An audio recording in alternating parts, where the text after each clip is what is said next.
얘들아, 이번 주 두 번째 수업이고, 선생님 지난 시간 우리 프린트 나갔던 것 중에 좀 잘못된 내용이 있어서 선생님 수정하려고 하거든. 프린트 3페이지고 여기 정부 실패는 스태그플레이션이랑 똑같다라고 해놨는데 이거 두 개 같지 않아 얘들아. 같지 않고 스태그플레이션이 정부 실패 하나의 예가 되는 거지 정부 실패랑 스태그플레이션이랑 똑같은 거 아니다. 얘들아, 그래서 요 부분 수정 좀 하도록 하자 얘들아. 그리고 요거는 스태그플레이션은 정부 실패랑 같은 게 아니야. 그리고 스태그플레이션은 정부 실패의 하나의 예시가 됩니다. 그래서 얘는 정부 실패의 예시라고 적어주고 같지 않다고 표시해주기 바랍니다. 그래서 이제 여기 선생님 위에는 시기를 적어줬는데 독점 자본주의부터 시기를 안 적은 거야. 그래서 이제 이 부분에 대해서 물어보는 친구가 있어서 적어주도록 하겠습니다. 독점 자본주의는 19세기 후반부터 2차 세계대전까지, 그리고 수정자본주의는 20세기 중반, 그리고 신자유주의는 20세기 후반이 되겠습니다. 그래서 우리 이제 신자유주의 조금만 보충을 해보면 신자유주의는 이제 하이에크가 말한 것처럼 이제 시장 개입은 자원 분배의 비효율성을 초래하기 때문에 시장의 자율성을 강조해야 한다. 라고 이야기를 했고, 이걸 조금 더 일반화해서 얘기를 해보면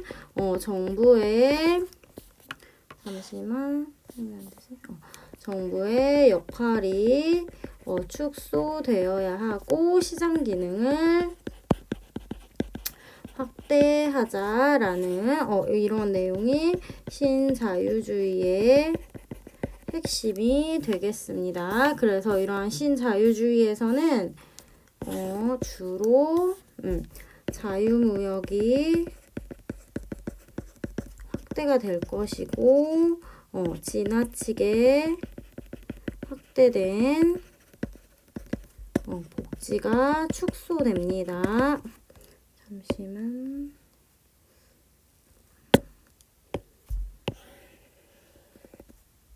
지나치게 확대된 복지가 축소될 것이며 경제 관련 규제가 완화되고 또 공기업의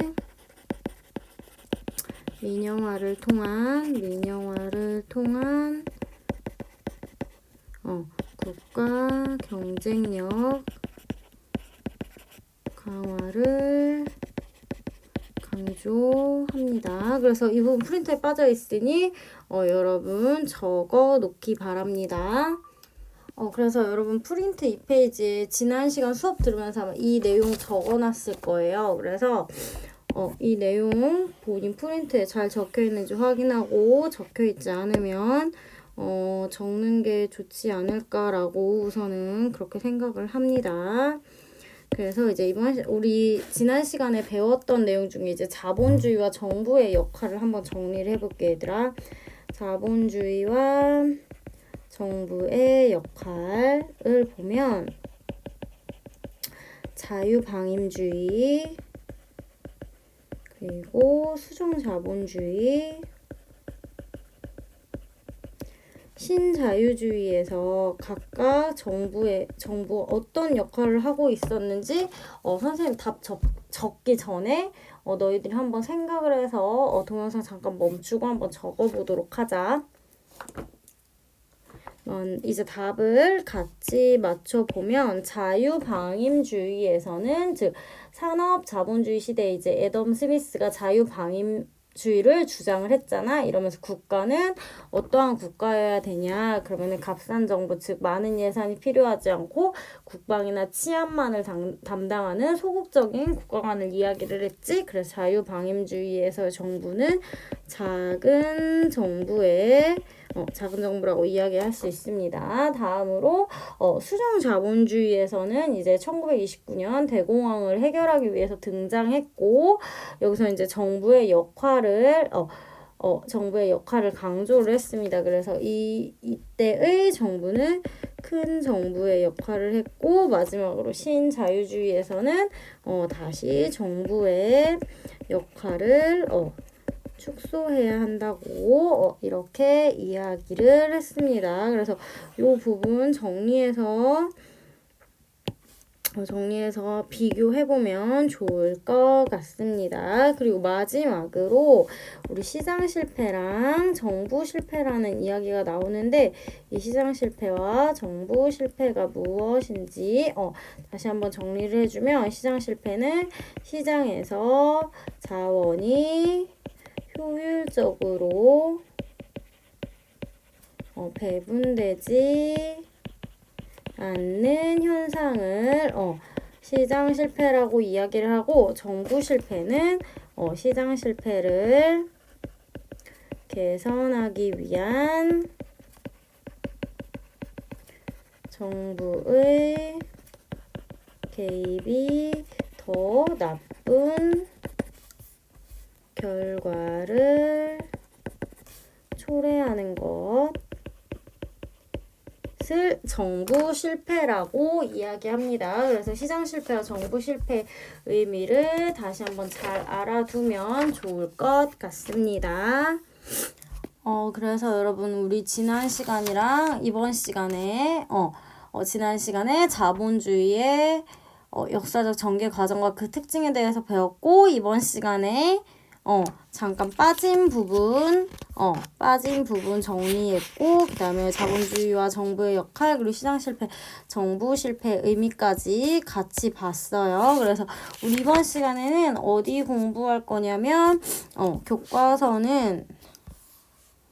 이번 시간에는 교과서 142페이지 그리고 프린트는 5페이지다. 4페이지 아니고 프린트 5페이지 함께 보면서 강의 들으면 수업 들으면 될 것 같습니다. 이번 시간에는 시장경제에서의 합리적 선택에 대해서 배울 건데 우선 그 전에 이렇게 경제체제를 여러 가지 유형으로 나눌 수 있거든. 그래서 얘들아 이 부분은 우리 교과서에는 나와 있지 않은데 아마 알고 강의를 듣는 게 훨씬 더 편할 것 같아서 선생님 알려주도록 할 테니까 프린트 4페이지에 적으면 될 것 같아 얘들아. 우선 경제체제의 종류에는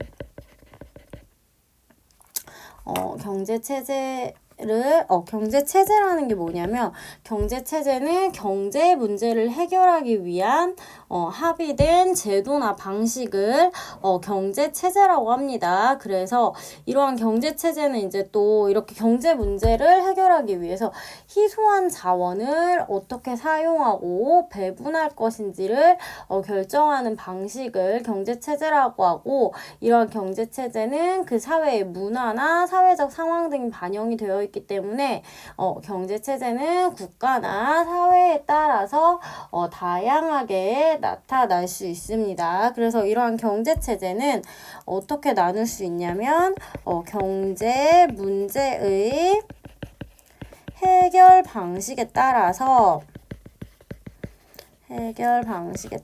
세 가지로 나눌 수 있는데 전통 경제체제 그리고 계획경제체제 그리고 마지막으로 시장경제체제로 나눌 수 있습니다. 그래서 이런 경제 문제를 전통 경제체제에서는 어떻게 해결을 하냐면 전통, 관습, 종교 등에 의해서 경제 문제를 해결하는 경제체제를 전통 경제체제라고 이야기를 합니다. 그리고 두 번째로 정부의 명령이나 계획에 의해 경제 문제를 해결하는 경제체제를 계획 경제체제라고 이야기를 하고 시장 원리에 의해서 경제 문제를 해결하는 경제체제를 시장 경제체제라고 합니다. 그리고 또 이러한 경제체제를 나누는 기준이 또 하나가 있는데 또 하나는 얘들아 이거 내용 적지 말고 그냥 듣고 이해하면 됩니다. 생산수단의 소유 형태에 따라서 사회주의 경제체제와 자본주의 경제체제로 나눌 수 있습니다. 그래서 사회주의 경제체제 같은 경우는 생산수단을 국유화 혹은 공유화하는 경제체제를 사회주의 경제체제라고 이야기를 하고, 그 다음에 생산수단 사유화, 즉 개인이 소유할 수 있는 경제체제를 자본주의 경제체제라고 합니다. 그래서 대부분의 국가들은 계획경제체제와 시장경제체제를 이제 혼용하고 있는데 이렇게 혼용하고 있는데, 이 이유는 우리 지난 시간에 배웠던 1929년 대공황이 일어났잖아, 얘들아. 그래서 이제 시장의 자동 조절 기능의 이제 한계를 체감을 했고, 따라서 정부가 이제 시장에 적극적으로 개입을 하여서 이제 경제 문제를 해결을 시도를 했잖아. 그렇기 때문에 요즘에는 이제 오늘날에는 혼합 경제 체제, 얘네 두 개를 섞은 혼합 경제 체제, 이것도 적어줄게, 얘들아. 얘네 두 개를 섞은 혼합 경제 체제가 대부분의 국가에서 이렇게 계획경제체제와 시장경제체제를 섞은 혼합경제체제를 채택하고 있습니다. 근데 그 모습은 이제 국가가 추구하는 목표에 따라서 혼합의 정도가 다를 수 있습니다. 그리고 대부분 다르게 나타나고 있습니다. 그래서 우리 다시 한번 보면은 우리 시장경제에서 프린트 5쪽에 얘들아, 시장경제에서의 합리적 선택을 보면 시장경제에 우리 봤던 거 개인의 자유로운 이익 추구와 경쟁에 기초하여 경제의 기본 문제를 해결하는 경제체제를 시장경제라고 합니다. 그렇다면 이러한 시장경제에서 이제 개인은 내가 이제 하고 싶은 건 되게 많아. 근데 내가 갖고 있는 그 하고 싶은 걸 하기 위해서 필요한 자원은 늘 언제나 풍족한 게 아니라 부족할 수밖에 없어. 그러면은 이걸 어떻게 하면 효율적으로 사용할 수 있을지에 대해서 고민을 하게 되는 거야, 얘들아. 그래서 이러한 합리적 선택을 하려면 이러한 개인은 무엇과 무엇을 비교해야 하냐면 어떠한 대안을 선택하고 그것을 이제 합리적으로 선택을 하기 위해서는 그 대안에 따른 편익과 비용을 파악을 해야 합니다. 다시 할게요. 편익과 비용을 파악을 해야 됩니다. 그래서 여기서 편익은 어떤 선택을 할 때 얻어지는 만족이나 이득으로 금전적인 거 혹은 금전적이지 않은 것을 비금전적인 것을 포함할 수 있습니다. 그리고 비용은 비용은 내가 어떤 걸 선택해. 그러면서 포기해야 하는 것. 그걸 비용이라고 이야기를 합니다.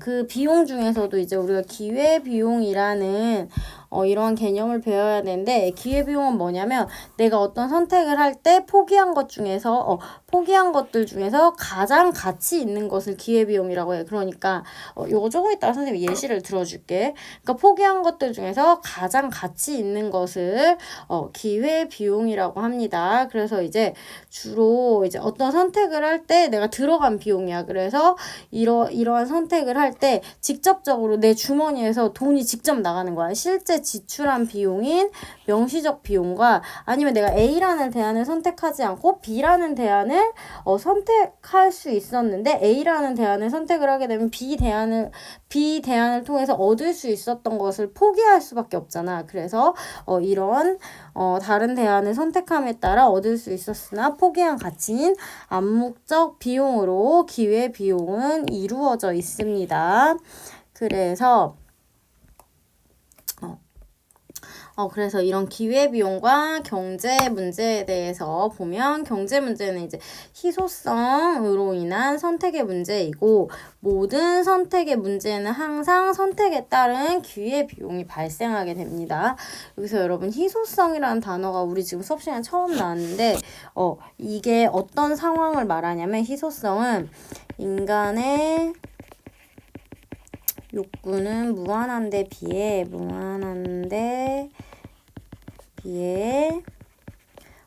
이를 충족해 줄 수 있는 자원의 양이 상대적으로 부족한 상태를 희소성이라고 합니다. 그래서 잠시만 얘들아.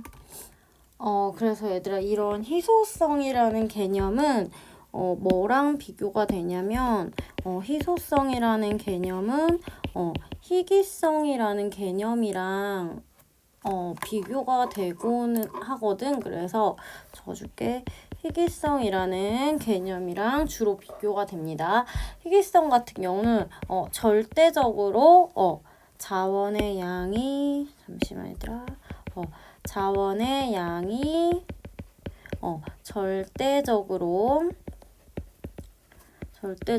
적은 상태를 희귀성이라고 합니다. 그리고 희소성 같은 경우는 인간의 욕구랑 비교를 하는 거야. 그러니까 욕구랑 그 다음에 자원의 양이 어떤지. 자원의 양. 인간의 욕구에 비해서 자원의 양이 적을 때, 이러한 상태일 때, 이 재화는 희소성이 있다라고 이야기를 할 수 있습니다. 즉 인간의 욕구는 큰데 이것을 이제 충족시켜줄 자원의 양이 상대적으로 부족하고 즉 한정되어 있기 때문에 인간은 이제 여기에 대해서 선택을 하게 되는 거야. 그래서 이러한 선택을 할 때 이제 편익이 큰지 비용이 큰지를 비교를 해보고 이제 선택을 하는데 이때 이제 비용보다 편익이 큰 선택을 했을 때 합리적인 선택이라고 이야기할 수 있습니다. 그래서 비용보다 편익이 큰 쪽을 선택해야 합니다. 그래서 이런 기회비용과 합리적인 선택에 이걸 살펴보면 비용 중에서 우리가 이제 이런 합리적인 선택을 할 때 고려해야 될 비용은 기회비용입니다. 그래서 기회비용을 최소화하는 선택이 즉 합리적인 선택이라고 할 수 있습니다. 그래서 희소성의 예를 한번 들어보면 얘들아 희소성은 단순히 숫자에 의해 결정이 되는 게 아니에요. 희소성은 숫자에 의해서 결정되는 것은 아닙니다. 그래서 예를 들어서 문제를 한번 선생님이 여기 간략하게 한번 적어보도록 할게. 우선 적어보면 예를 들어서 망고가 500개가 있어. 근데 구아바가 망고 하지 말고 다른 거 하자. 망고가 500개가 있고 바나나가 100개가 있는 거야 얘들아. 근데 여기 지금 이 A라는 지역에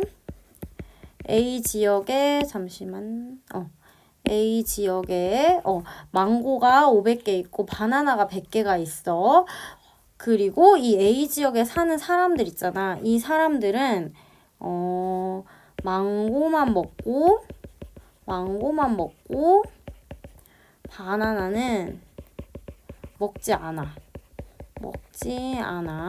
이랬을 때 과연 이제 여기서 희소성 있는 자원은 어떤 것이냐라고 했을 때 여기서 희소한 재화는 망고가 되겠지 얘들아. 이렇게 절대적으로 수가 적은 것이 희소하다라고 얘기를 하는 것이 아니라 수는 많지만 이 바나나 같은 경우는 수는 적지만 이 바나나를 먹을 사람이 아무도 없어. 아무도 먹지 않는 거야.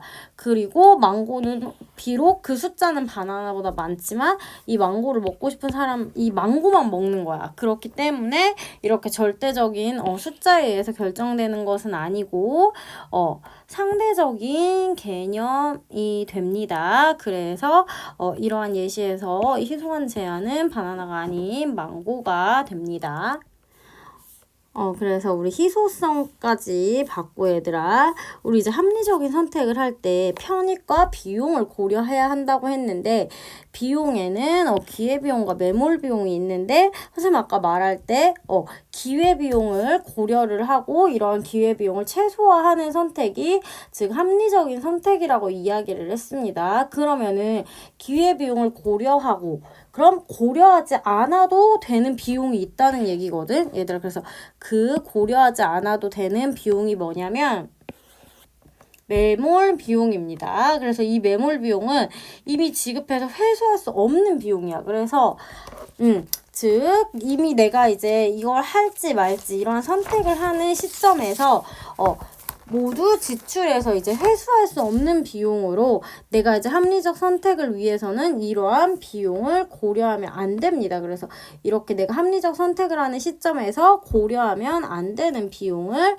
매몰 비용이라고 이야기를 합니다. 왜냐하면 이 매몰 비용은 선택으로 발생하는 비용이 아니고 이미 그 전에 발생한 비용이기 때문에 여러분들은 이러한 매몰 비용을 선택을 할 때 고려하면 안 됩니다. 그래서 여러분 이렇게 지금 우리 개념으로 봤는데 여러분 되게 헷갈리고 혼란스러울 거 선생님 이해하고 있습니다. 그래서 우리 문제를 한번 잠깐만 문제를 풀어보기 전에 선생님 개념 정리 다시 한번 해줘 보도록 할게요. 여러분 경제 문제는 자원의 양은 부족하고 인간의 욕구는 무한한 희소성 때문에 발생하게 됩니다. 따라서 이런 경제 문제를 이제 우리 해결하기 위해서 합리적인 선택을 해야 하는데 이러한 합리적인 선택을 할 때 우리가 우리가 합리적인 선택을 할 때 우리가 고려해야 되는 것이 무엇이 있었냐면 편익과 비용이 있었습니다. 그래서 합리적인 선택이라는 건 편익이 비용보다 큰 이러한 선택을 했을 때 합리적인 선택을 했다라고 이야기를 할 수 있습니다. 그래서 편익은 뭐였냐면 내가 어떤 선택을 했을 때 얻어지는 만족이나 이득으로 금전적인 것과 비금전적인 것을 모두 포함을 합니다. 그리고 비용은 이제 우리가 합리적인 선택을 할 때 비용에는 뭐가 있었냐면 기회비용과 매몰 비용이 있었는데 매몰 비용은 이미 지출하여 회수할 수 없는 비용으로 선택으로 인해서 이제 발생하는 비용도 아니고 선택하는 시점에서 그 이후에 발생하는 비용이 아니고 선택 시점보다 이전에 이미 지불된 금액이고 이제 그 선택하는 시점에서 회수할 수 없는 비용이기 때문에 이 비용은 매몰 비용은 합리적인 선택 시에 고려하지 않습니다. 그러면 이 합리적인 선택 시에 고려하는 비용으로는 기회 비용이 있는데 기회 비용에서 내가 대안을 선택함으로써 실제 지출하는 비용인 명시적 비용이 있고 그 다음에 내가 다른 이 A 대안을 선택하지 않고 B 대안을 선택했을 때 얻을 수 있었던 그런 포기한 가치나 포기한 경제적 이익인 암묵적 비용이 있습니다. 그래서 즉 이러한 합리적 선택을 할 때는 이렇게 편익과 비용을 고려해야 되는데 비용 중에서도 기회비용은 고려하되 매몰비용은 고려하지 않습니다. 즉 합리적 선택이라는 것은 비용 최소의 비용으로 최대의 편익을 얻을 수 있는 대안을 선택하는 것을 합리적 선택이라고 할 수 있습니다. 여러분 여기까지만 들었을 때 굉장히 헷갈릴 수 있는 거 선생님 이해하거든요. 그래서 여러분들 다음 주에 등교 계약했을 때 우리 예시가 나와 있는 프린트를 다시 나눠줄 거거든요. 그래서 지금 프린트 없이 듣는 것보다 프린트 이씨 학교에 나와서 듣는 게 더 나을 거라는 생각이 들어서 오늘 했던 내용을 여러분 복습을 하고 교과서 143페이지에 지금 합리적 선택을 하려면 무엇을 고려해야 할까라고 해서 이제 기회비용을 고려한 합리적 선택, 고려하지 말아야 하는 비용도 있다. 이 부분이 있거든요. 여러분 그래서 요 부분 읽어보고 한번 답을 적어가지고 오면 더 좋을 것 같습니다. 그래서 이번 시간 같은 경우 교과서 143쪽을 읽고 답 적어오고 지난 시간에 교과서 141쪽 141쪽 여기 문제도 풀어오도록 합니다. 그럼 너희들 이제 등교 계약했을 때 오늘 배웠던 기회비용 그리고 오늘 배웠던 합리적인 선택 그리고 지난 시간에 배웠던 자본주의 역사적 전개 과정과 그 특징에 대해서 추가 프린트 조금 더 나가고 선생님 설명 더 해주도록 할게요. 그래서 오늘은 여기까지고 여러분 배웠던 내용 꼭 복습해서 오기 바랍니다.